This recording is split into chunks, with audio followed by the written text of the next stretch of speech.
In this video, we're going to talk about the Filters tab. Now, you can use the Filters tab from both the search page and the MITRE ATT&CK page.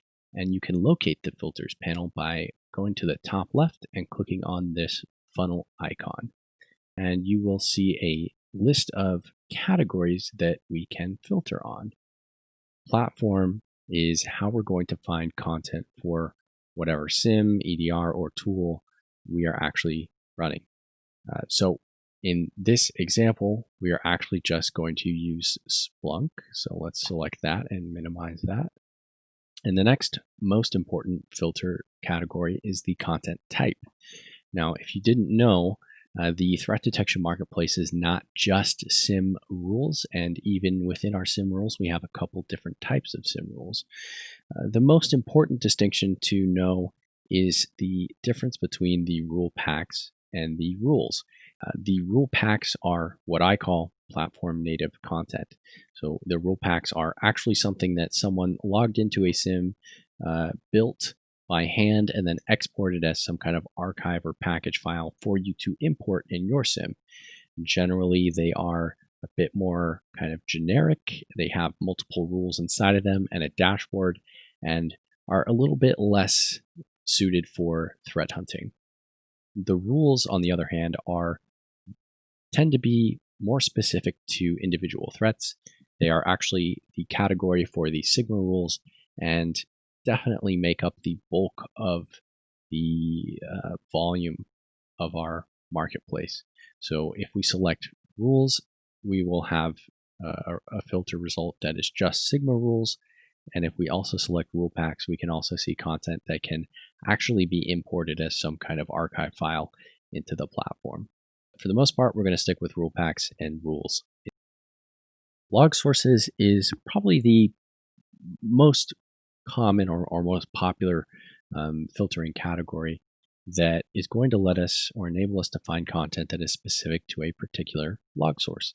So we can actually go through this drop-down list and select specific log sources if we want to, or we can type in a log source and it will try to auto-populate that log source from the list. So just for this example, let's look for Sysmon and Microsoft Sysmon. Now, content availability is also going to be an important filter here, especially if you are not using a paid subscription. Essentially, if you are a freemium user, if you select community content, everything that comes up will be in the search results will be content that you can actually download and implement without having to purchase a subscription. If you select exclusive and you are not selecting community and you are using a freemium license, you'll still be able to see the content that we have that our paid users can utilize, but you won't actually be able to download that content. So we'll just minimize that and move on to authors. So as you know, we actually have an ecosystem of contributors that participate in our Threat Bounty Hunter program, and you can find content that is developed by specific authors by using this category. If we want to find stuff that is developed just by SOC Prime, we can look for SOC Prime and SOC Prime teams. So we're actually going to use those filters, and we'll move on to actors, tools, and tactics. So these are actually pulled from the MITRE ATT&CK framework itself.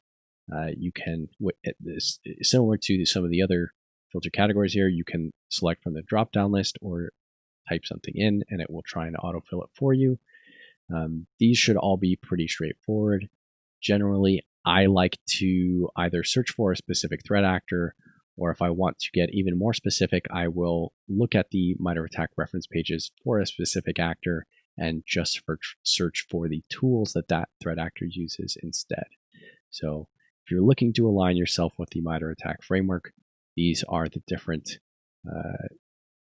categories that you would probably want to use. Let's go ahead and just apply all of the search filters that we selected, and let's see what that looks like. All right. So you can see at the top here under filter result, we can see what filters we've selected: Splunk, RulePack Rule, Microsoft Sysmon, authors Sock Prime and Sock Prime Team. If we want to get rid of one of these filters without having to manually select all these other filters again, we can actually just click on the little X button next to one of those items, and that will update the filter. And we can also click on the Clear Filter button, which will get rid of all of the filters together. Now, just to kind of recap, generally, if you are just getting started with the platform, I would recommend going into the platform's category, selecting the platform that you are using, coming down to content type and selecting rule pack and rule, and also looking at log sources. So maybe you have a couple of log sources in your environment that you would specifically like to find content for. This is also a commonly used filter. And the last thing would be content availability. So again, the free rules are going to be under community. The paid rules are going to be under the exclusive tab. That is it for the filter section. So please feel free to ask us if you have any questions and provide feedback if you have any, and enjoy using the Threat Detection Marketplace.